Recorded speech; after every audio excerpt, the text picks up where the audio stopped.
Alors que va-t-il se passer? Le Conseil constitutionnel a validé quasiment complètement la réforme des retraites. Il rejette cependant la procédure de référendum. En parallèle, des manifestations ont éclaté partout en France vendredi. C'est évidemment donc le sujet à la une aujourd'hui. On va analyser tout ça ensemble, comme chaque jour, directement dans ce format. Bon, déjà, petit rappel quand même, le Conseil constitutionnel, il est donc chargé de s'assurer qu'une loi respecte la Constitution, donc la loi ou la norme suprême du pays. Ce conseil est composé de 9 membres. Il y a un tiers des membres qui est nommé par le président de la République, un tiers qui est nommé par le président ou la présidente de l'Assemblée nationale et un tiers par le président du Sénat. Et ce conseil vote à la majorité et non à l'unanimité. Alors aujourd'hui, c'est plutôt une bonne nouvelle pour le président de la République et une mauvaise nouvelle pour les syndicats, puisque le recul de l'âge légal de départ à la retraite de 62 à 64 ans, qui était la mesure phare de la réforme, a été validé par le Conseil constitutionnel. Avant de parler dans quelques instants des réactions, des manifestations qui pourraient venir, etc., il faut noter tout de même que d'autres dispositions de cette réforme ont été rejetées par le Conseil constitutionnel. 6 éléments au total qui ont été rejetés. En réalité, c'était quelque chose qui était assez prévisible et je vous en avais parlé d'ailleurs dans ce format d'actu du jour cette semaine.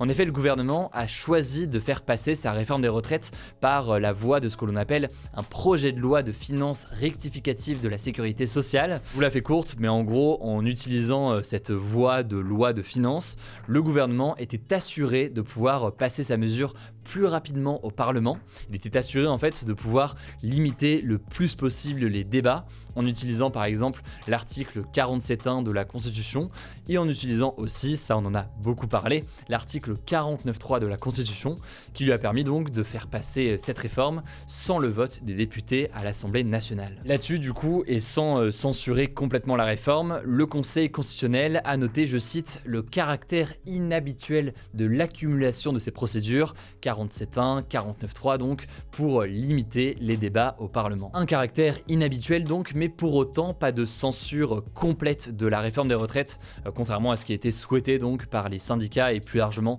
par tous les opposants à cette réforme des retraites.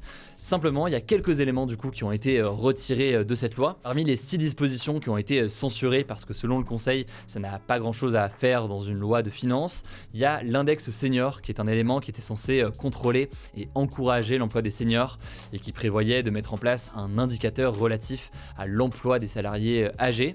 Il y a aussi quelque chose concernant le CDI senior qui prévoyait la création d'un contrat à durée indéterminée spécifique aux plus de 60 ans, exonéré notamment de certaines cotisations. Et là aussi, cette mesure a été retoquée, donc ce n'est pas présent dans la version définitive ou finale de cette réforme. C'est donc pour les éléments principaux, disons, qui ont été retirés, mais vous l'aurez compris, le cœur de la réforme est toujours là, et donc le Conseil constitutionnel a validé, par exemple, le passage de l'âge légal de 62 à 64 ans pour le départ à la retraite. Mais il y a une chose que le Conseil constitutionnel a refusé dans l'immédiat, c'est la demande de référendum d'initiative partagée. Alors le RIP, ou référendum d'initiative partagée, c'est donc un long processus qui permet, s'il est validé, d'essayer de récolter plus de 4,8 millions de signatures chez les électeurs français. Pourquoi 4,8? Parce que c'est 10% du corps électoral, donc des personnes qui peuvent voter. Suite à ce processus, s'il y a ces 4,8 millions de signatures qui sont récoltées, eh bien ça peut déclencher un référendum, un vote donc de la population sur la réforme des retraites. Alors cette première demande de processus de référendum d'initiative partagée a été refusée et retoquée par le Conseil constitutionnel, mais cette semaine, les députés de gauche ont déclaré eux-mêmes qu'ils n'étaient pas satisfaits par la première demande qu'ils avaient formulée.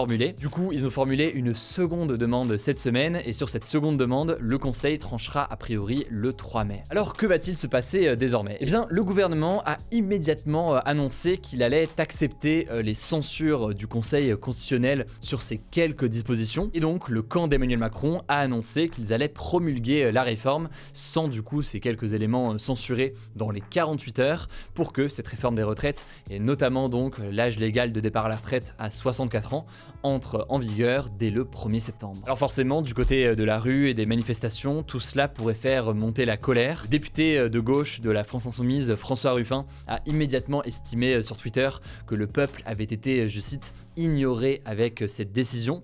De son côté, le leader de la France Insoumise, Jean-Luc Mélenchon, estime que la décision du Conseil constitutionnel montre, je cite, qu'il est plus attentif aux besoins de la monarchie présidentielle qu'à ceux du peuple souverain, et il appelle donc à continuer la mobilisation. Et autre réaction, la présidente du Rassemblement national à l'Assemblée, Marine Le Pen, a quant à elle dénoncé sur Twitter une réforme inutile et injuste et estime que le sort politique de la réforme n'est pas scellé. On a donc des élus de l'opposition qui appellent à continuer la mobilisation, et à l'heure où je tourne ces actus du jour, des manifestations spontanées ont lieu un petit peu partout en France. Le renseignement craint en fait plus globalement une sorte d'acte 2 de la mobilisation contre sa réforme des retraites, avec notamment une logique potentielle de grève générale pour, je cite, faire plier le gouvernement. Par ailleurs, selon Stéphane Siro, qui est spécialiste des mouvements sociaux et qui est interrogé par France Info, on pourrait assister ce week-end à des manifestations qui dépassent une nouvelle fois les syndicats, comme on l'a vu d'ailleurs juste après l'utilisation du 49.3 par le gouvernement. On avait vu des manifestations spontanées qui n'étaient pas organisées par les syndicats. C'est quelque chose du coup qu'on pourrait à nouveau voir dès ce week-end, ou alors même dès ce vendredi soir. Ce qui est sûr, c'est que des grèves en parallèle sont aussi prévues. Les éboueurs par exemple, qui avaient déjà annoncé le retour de la grève, fera un point du coup ce week-end et lundi sur ces différents mouvements. Autre élément très important à observer, c'est la question de la réaction des syndicats. Alors on a relativement peu d'informations au moment où je tourne, si ce n'est que l'intersyndicale, donc qui réunit tous les syndicats opposés à la réforme, ont appelé déjà à une nouvelle journée de manifestation le 1er mai. Par ailleurs, il faut noter que le président de la République, Emmanuel Macron, avait appelé et avait invité les syndicats à l'Elysée ce mardi. Eh bien, les syndicats ont déjà annoncé qu'ils ne viendraient pas avant la manifestation du 1er mai. On verra donc là aussi ce qu'il en est, sachant que les déclarations et les positions peut-être de chacun des syndicats pourraient être précisées dans les prochaines heures. Du coup, vous l'aurez compris, tout ça va évoluer dans les prochaines minutes et les prochaines heures. Ce que je vous invite à faire, si vous voulez continuer à suivre cette information et ces informations, c'est de vous abonner à notre compte Instagram. Le nom du compte, c'est Hugo Décrypte. Vous êtes plus de 2,5 millions de personnes, il me semble, à suivre nos formats là-bas. C'est sur ce compte, ce week-end, qu'on va vous tenir au courant des réactions, des éventuelles manifestations, bref, de tout ce qui pourrait se passer ce week-end. Du coup, n'hésitez pas à vous abonner, si c'est pas encore le cas. Autrement, on fera un nouveau point lundi sur YouTube et en podcast. En attendant, je laisse la parole à Blanche pour les actualités en bref et je reviens juste après. Merci Hugo et salut tout le monde. On commence avec une première actu sur l'espace. La sonde spatiale européenne JUICE a décollé ce vendredi en direction de la plus grande planète du système solaire, Jupiter, et de ses satellites qui tournent autour de Jupiter. Ces satellites, on les appelle des lunes glacées car ils sont recouverts de glace. Et donc l'objectif de cette sonde JUICE, ça va être de comprendre si la surface des lunes glacées de Jupiter pourrait permettre la vie. C'est en tout cas une mission historique, c'est la première fois qu'une mission spatiale européenne s'élance vers une planète au-delà de la planète Mars. Alors il va falloir être patient, JUICE ne va arriver autour de Jupiter qu'en 2031, on vous tiendra au courant dans les années à venir, et si c'est aussi long, en fait, c'est parce que Jupiter n'est pas une planète que l'on peut atteindre par une trajectoire directe. En fait, pour arriver jusqu'à Jupiter, JUICE va devoir utiliser la force d'attraction d'autres planètes. Elle va notamment tourner plusieurs fois autour de la Terre. Deuxième actu en géopolitique, c'est un potentiel tournant majeur dans la guerre au Yémen, une guerre dont on parle peu mais qui a fait 400 000 victimes depuis son début en 2015 selon l'ONU, dont beaucoup de civils et qui provoque l'une des pires crises humanitaires au monde. Elle oppose en fait les forces du gouvernement yéménite, qui sont soutenues notamment par l'Arabie Saoudite, à des rebelles qui contrôlent une grande partie du territoire, les Houthis. Et si je vous en parle aujourd'hui, c'est parce qu'après 8 ans de guerre, l'Arabie Saoudite pourrait se retirer du conflit. Une délégation saoudienne a rencontré des représentants des rebelles Houthis. Alors aucun accord de paix n'a été signé, mais ça pourrait bientôt arriver, de nouvelles négociations sont prévues. C'est en fait une conséquence directe du rétablissement des relations annoncées entre l'Arabie Saoudite et l'Iran, alors que l'Iran soutenait de son côté les rebelles houtistes. L'Arabie Saoudite et l'Iran se menaient au Yémen donc une sorte de guerre par procuration, on vous tiendra au courant. Troisième actu, et on va parler de climat. Les grandes entreprises pétrolières et gazières ont des stratégies climatiques insuffisantes pour tenir leurs promesses de réduction d'émissions de gaz à effet de serre. C'est un constat dressé ce jeudi par l'ONG Reclaim Finance qui a analysé les engagements des 9 principales entreprises européennes et américaines, dont notamment l'entreprise française Total Energy. En fait, ces entreprises prétendent vouloir atteindre la neutralité carbone en 2050, donc avoir zéro émission nette de gaz à effet de serre, les gaz gaz responsables du changement climatique. Le truc, c'est que la plupart de ces entreprises prévoient une hausse de leur production de pétrole et de gaz d'ici à 2030 via de nouveaux investissements, à l'exception de BP et Equinor. Le truc, c'est que selon l'Agence internationale de l'énergie, il faudrait arrêter immédiatement le développement de nouvelles installations pétrolières ou gazières pour espérer justement atteindre la neutralité carbone en 2050. Et selon le GIEC, qui est donc le groupe d'experts de l'ONU pour le climat, les infrastructures déjà en place conduiraient déjà pour sûr à un réchauffement à 1,5 degré, l'objectif le plus ambitieux de l'accord de Paris sur le climat. Quatrième actu en France, et ça concerne le département d'outre-mer de Mayotte, situé dans l'océan Indien.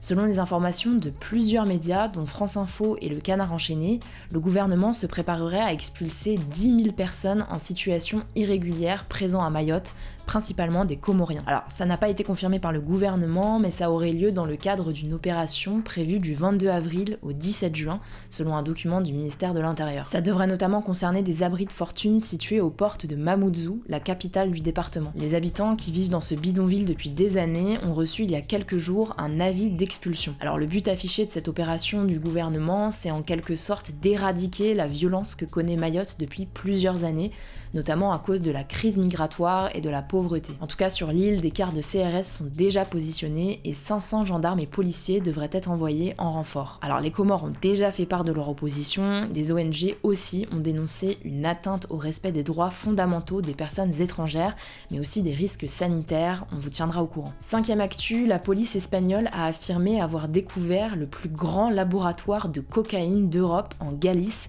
une région du nord de l'Espagne. 200 kg de cocaïne y étaient fabriqués chaque jour. Pour plusieurs spécialistes, la découverte de ce laboratoire, c'est une confirmation que les narcotrafiquants déplacent de plus en plus l'étape finale de la production de cocaïne en Europe, alors qu'avant, la production de la drogue se faisait quasi exclusivement en Amérique latine. Mais alors, pourquoi ils font ça ? Bon, déjà pour réduire les risques de saisie de la drogue lors du transport entre l'Amérique latine et l'Europe, mais aussi pour réduire les coûts de production de la cocaïne, car les produits chimiques nécessaires pour produire le chlorhydrate de cocaïne, qui est la cocaïne que l'on retrouve dans la rue, sont moins chers et plus faciles à se procurer en Europe. Enfin, retour en France pour la dernière info, Emmanuel Macron s'est rendu ce vendredi sur le chantier de la cathédrale de Notre-Dame de Paris, presque 4 ans, jour pour jour, après son incendie, c'était le 15 avril 2019. Le président a fait un point sur l'avancement des travaux de restauration de la cathédrale, sachant que la réouverture au public est prévue pour le 8 décembre 2024. La construction de la nouvelle flèche devrait commencer dans les prochains jours, la partie pointue qu'il y avait au-dessus de la toiture.